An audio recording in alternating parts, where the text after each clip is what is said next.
नमस्कार, राजेंद्र आले, कोल्हापूर, महाराष्ट्र. आज मी तुम्हाला थोडक्यात मिरची कांडपची माहिती देतो. मॅन्युअल आणि ऑटोमॅटिकमध्ये काय फरक आहे. हे जे आहे ते मॅन्युअल मशीन आहे, त्याला तुम्हाला हाताने सगळं मिक्स करायला लागतं.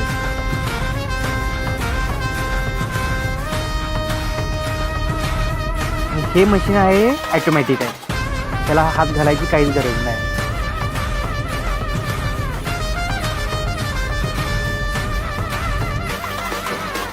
आणि ह्या मशीनला जी चाळण दिलेली आहे, इकडे बघूया.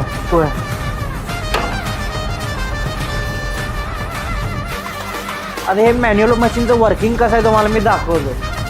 हे तुम्हाला म्हणजे हात घालून कसं काम करायला लागतं.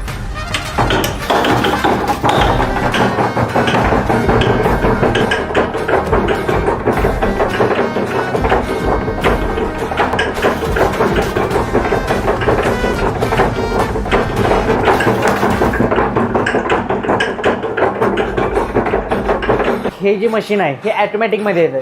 त्याला तुम्हाला हात घालायची काही गरज नाही. त्याला इकडं तुम्हाला क्लच दिलेला असते चालू बंद करायला, की पाहिजे तिथं चालू आणि पाहिजे तिथं बंद होते. ते ऑटोमॅटिक फुल ऑटोमॅटिकमध्ये येते. राऊंड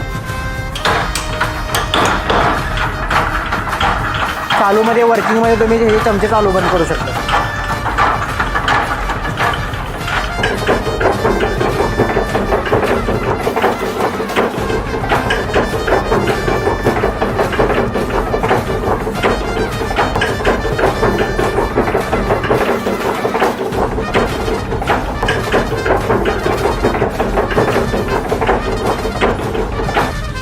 आपण या व्यवसायामध्ये 1960 पासून आहे आणि बरेच आपण मशीन एक्सपोर्ट केलेले आहेत आणि बरेच आपण मशीनला लो मेंटेनन्स येण्यासाठी सगळे स्पेअर पार्ट वापरलेले आहेत. आणि आपले जे मशीनचे जे स्पेअर पार्ट वापरले आहेत ते तुम्ही स्वतःहून मेंटेनन्स करू शकता. असं आमचाच मिस्त्री आमचाच लेबर पाहिजे आणि तो आल्यानंतर कुठले स्पेअर पार्ट बदलायला लागतील अशी काय नाही.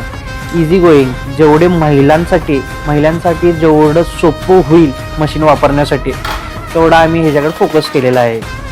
आणि आपला प्रॉपर पत्ता कोल्हापूर YP पवार नगर येथे आहे.